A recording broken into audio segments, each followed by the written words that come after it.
All right, really quick, we're live on Facebook right now. I'm here with my man Shay Smith, RHYMEFEST Academy Award winner, Golden Globe winner. What haven't you won? Critics' Choice. Critics' Choice, because I voted. Jay voted for winner. me to have a Critics' Choice Award. Grammy winner. Thanks, Grammy Thanks, winner. Jay. Appreciate it. Appreciate it. So we're going to be taping an interview for a package that's going to air on Fox here in Chicago right now, but we're also going to be live on Facebook, so feel free to tune in to our live conversation. And this is it. So actually, you and I just met, so they're going to sort of kind of be. But it's like we go way back. And we do. It feels like we go way back, to be real honest. All right. Can I call? Is it cool if I call you Shay? Shay is fine. All right. I was always taught growing up that rap, hip hop, R&B was the music of a revolution. I was wondering if that is the case, if that is true. And has that definition of revolution changed from the birth of rap and hip-hop to today? Well, I think when we talk about revolution, at one point, that's what people call jazz. You know what I mean? At one point, that's what you may call rock and roll. You know what I mean? So I think revolution is anything that breaks down an old system and brings about change into a new system. Does hip-hop do that? In many ways, yes, it does, because it's something that young people without any money on the street, you know, whether they're getting a record deal or not, this is the way that they express the future they want to see. And so that's not just reform, that's revolutionizing how they live. And so is hip-hop revolution? Yes, it's a tool for revolution. It could be weaponized. It could be entertainment. You know, music, I think in general, is something that is in the hands of the person who's wielding it. And it's whatever you want it to be. It's a powerful tool. Music is a very powerful tool. At one point, you know, the Beatles was the music of revolution. Motown was the music of revolution. And now we've just evolved into hip-hop. Being a Chicago artist, being here, you represented Chicago proudly. No matter where you've gone in the world, you've always come home. How is being a Chicago artist different than being an artist anywhere else in the world?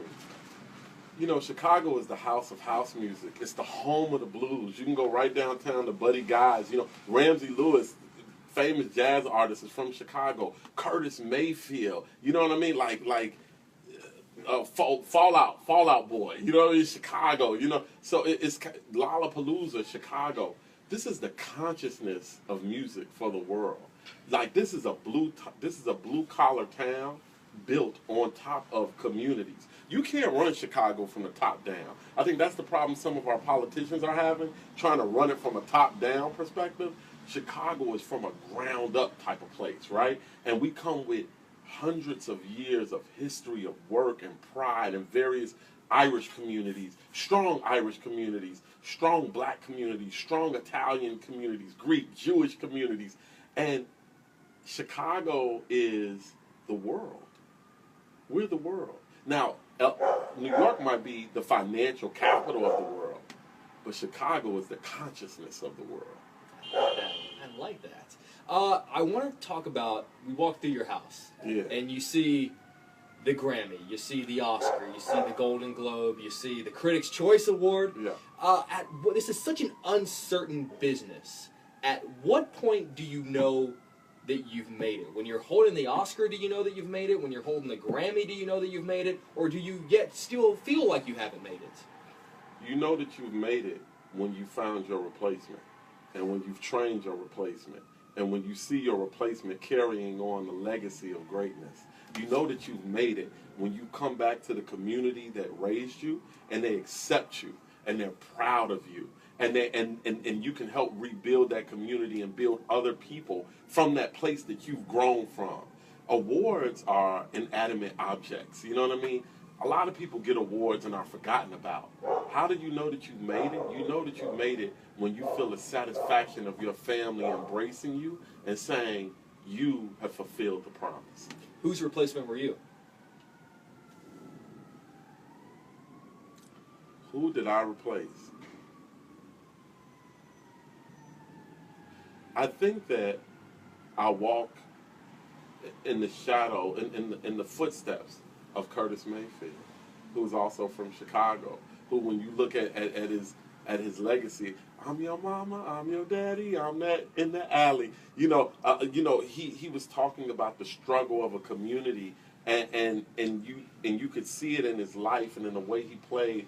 You know, I would like to walk in the legacy of Gil Scott-Heron, you know, of the Last Poets. You know, I think if I could walk in the footsteps. I mean, when you look at what's the guy? He's on the Cook County. He's on the Cook County Commission. He was an old singer. I can't even think of his name now, but don't edit.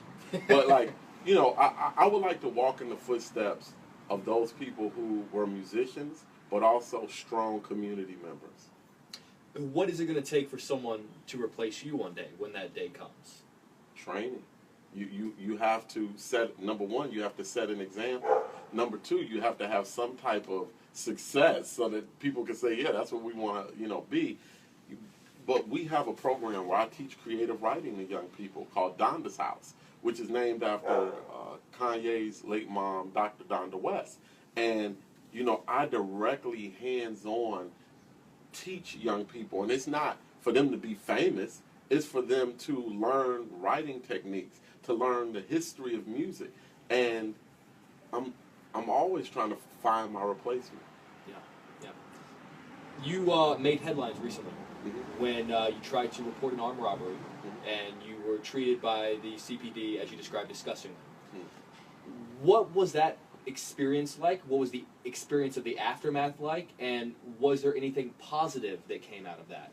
Was conversation had? You know, life has a way of showing you, Jake, that it's not done with you yet. So when somebody puts a gun to your head and says, you're going to die today, give me all your money,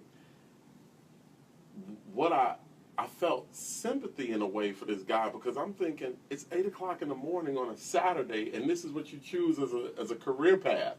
I'm sure that if this guy could have done anything else or felt as though he was worth anything else, he would have been doing that. People don't just say, I got it, I'm going to be a robber. Like, you know, people are pushed to certain places because of their lack of opportunity in other areas, right?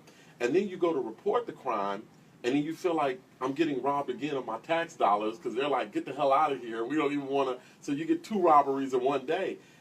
But then the officer says, you know, we're desensitized to this stuff. We see that, you know, I got officers email me. I see hate and death every day. And then you realize, man, these officers are my neighbors. They're my friends. They're the people I ride motorcycles with. And who do they turn to? Where do they go to talk about they're not getting the psychological help they need. Everybody has these reform policies, and we're going to do de-escalation, and all this stuff sounds good, but these officers are human beings, man. And where do they go for solace? To just be a human being and not not RoboCop. You know what I mean? And so I realized that for the robber I have sympathy, and for the officer I have empathy. But man, I'm still a citizen. I'm still paying taxes. I still deserve a service. You know what I mean? And so one of the things when you talk about positive outcomes that I'm looking for, I have a bunch of smart people we're putting together, and including some of the good people from AARP, and we're trying to do a citywide therapy session. Because what I realize is that a lot of Chicagoans are traumatized. And it didn't just start with like the Rahm Emanuel or Mayor Daley. This goes way back. There's never been any reconciliation or healing for the trauma of just being a Chicagoan, period. Whether you're white, black, Arab, whatever, you know what I mean? This is one of the most segregated cities in the country, if not the most segregated. Dude, I've gone to Indianapolis and seen more integration than Chicago and Indiana. So what I'm saying is this city needs a reckoning, a healing. People need therapy, and we need, because we've normalized violence. We've normalized looking at each other as different, depending on if you're from the West Side. Hell, the Sox and the people in Wrigleyville don't even get along. So we need some type of one city moment. And so, you know, what I'm trying to do is a Truth and Reconciliation for Chicago day where we bring therapists. We bring citizens, we bring officers, people who have been abused by police, and we let people tell their story. Because in telling your story is healing. Is that being...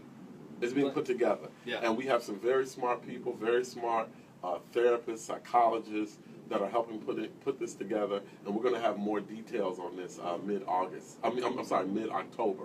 We're going to come out with our plan. Please follow up, because we'd love to kind of follow up and hear what's going on with that. I'm sure you've seen in the news recently, whether we're talking recently within a month or a week or a year, but especially within the last 24 hours, the two police shootings of unarmed black men, I believe, in Charlotte and Tulsa. Becoming almost commonplace these days to hear this on the news.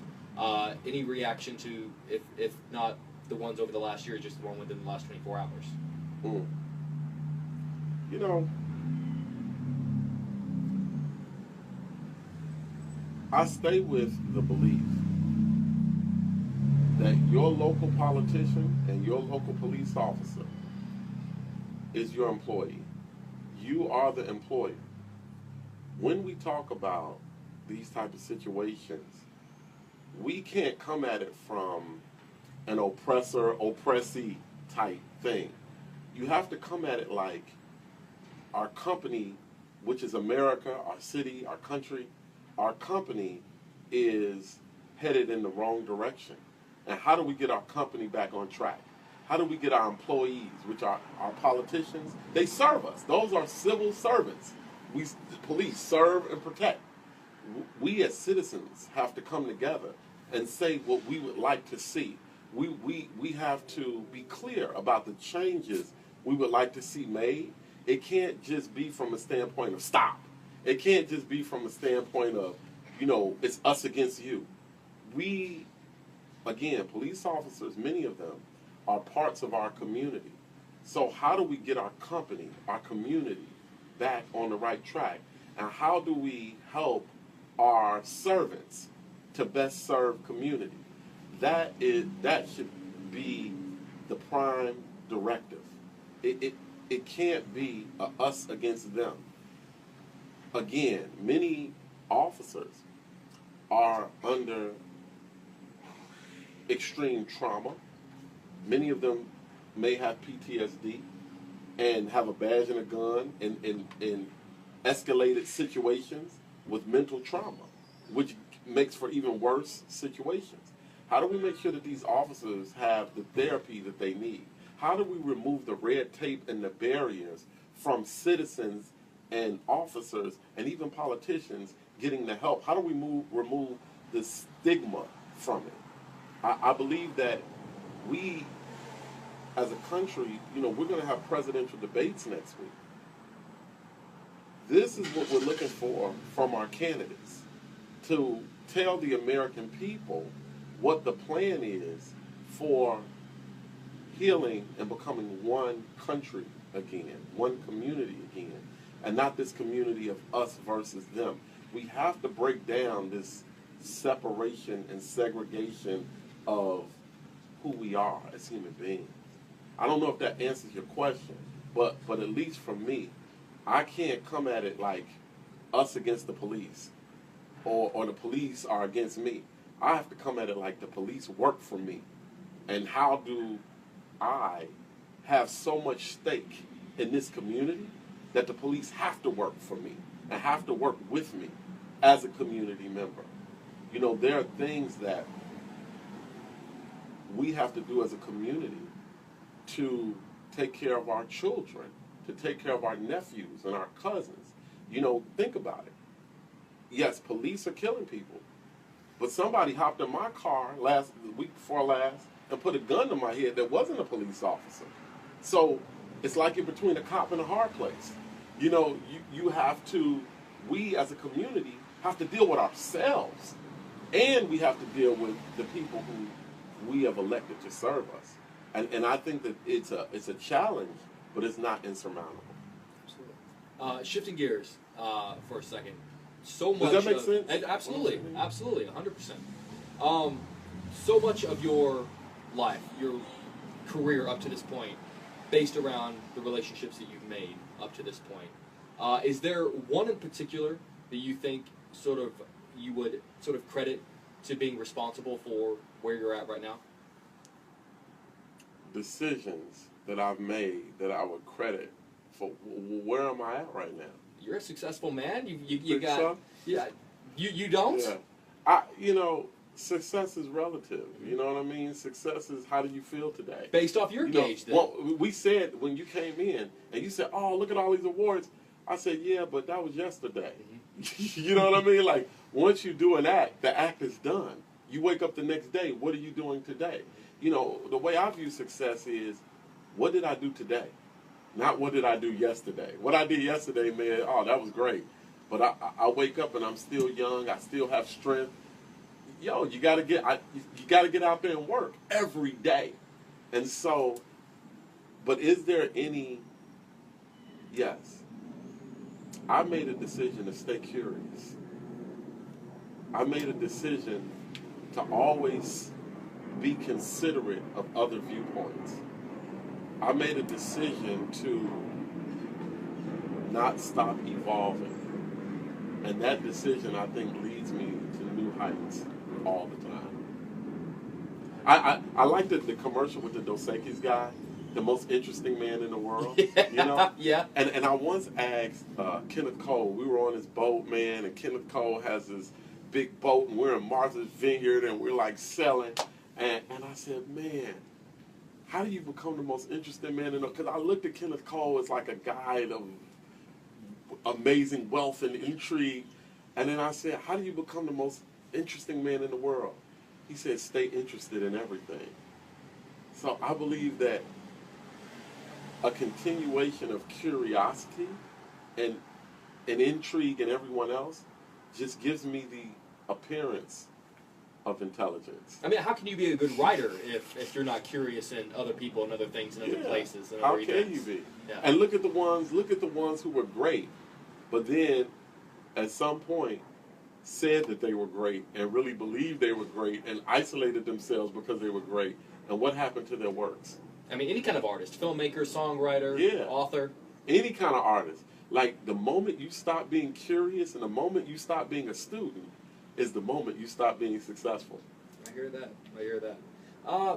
You were very close with Kanye West, other local Chicagoan, for a long time. That relationship broke down recently. You sent a tweet about it that obviously with someone in your position, you tweet about somebody else that's going to be taken as a quote. Can you talk about that tweet that you sent out about Kanye? Can you talk about how that relationship has been since then? Have you heard from him? Have you talked to him? No, Have you followed no, up? I don't really, I don't really talk to Kanye anymore, so I don't really talk about him anymore, My thing is, I'm here. I'm in Chicago. I'm in the community. I just think sometimes people take different paths, and this is my path. And, I love teaching the young people. I think it's important that when I walk outside the door and a young man across the street walks outside the door and says, man, RHYMEFEST live across the street from me. He then knows what he can be, And that's my path. My path is that of just being what you see. And so, that's those are the type of people and the type of business I want to do.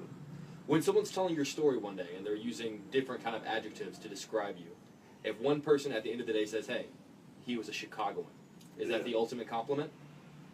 I like being a Chicagoan. Like, I like being, I've never heard that before, but like, I think a pure Chicagoan is a hard-working, conscious person. And I think it's important to put hard working, right?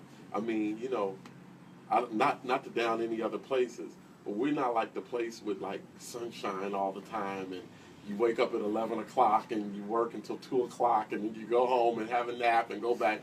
Chicagoans work hard, man, and we have values. And I think that just through all this political corruption and if you can make it as a Chicagoan, you can make it anywhere. They say that about New York, but I really would apply that to Chicago. If you can make it through this, through all of the boots and all of the traffic lights and all of the craziness and the schools and all that stuff, if you can make it through this, you ever meet a Chicagoan in L.A. or Chicagoan in New York and be like, wow, you're the head of such and such? Whoa. They're like, Yeah. It's easy. It's easy. You gotta earn your spot here. You can't be president unless you've come through the Midwest. There you go. In Chicago. And if you don't believe me, just ask the current president and the current presidential nominee. There you go. There you go. We wouldn't be, obviously, so many things that I wanted to talk. I wanted to touch a wide range of topics. Whatever you want.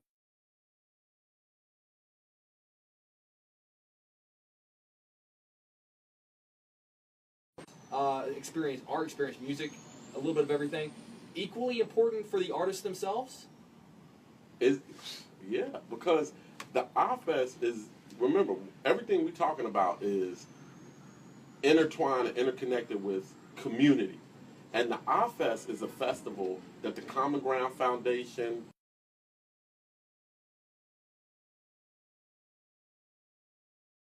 not only are you going to have Ice Cube performing, J. Cole, The Roots, The Weeknd. I mean, this is a great concert in itself. But what does the RHYMEFEST do that no other Chicago festival does? We include community, where we have young people performing on those same stages, where we have up-and-coming artists, and we give them opportunities. We have the city clerk that's going to be there registering people to vote. We're going to have all types of community tables where people can go get resources that they may need. Young people, older people. It's intergenerational. You know what I mean? There's no other festival in Chicago that blends community and mainstream the way RHYMEFEST does. And when you're talking about two artists like Common or myself, that we didn't make it to escape it. You know, all these rappers, man, I'm trying to get out the hood. Like, no, we're making it to rebuild it. We're making it to have a stake in it. That's what solves police brutality. That's what solves black-on-black crime. That's what solves many of the issues that we're going through, is when we stop having this brain drain. Chicago has had a brain drain of talent that has made, whether you're talking about rappers, athletes, lawyers, businessmen, that we make it through Chicago and we leave. When you see Common coming back doing this, when you see RHYMEFEST standing in the community saying, hey, Common, let's add a community component to it. Like, that's the Chicago way. And that's what's going to rebuild our communities. And it's the biggest thing. When the RHYMEFEST happens, it's the biggest thing in the city that day.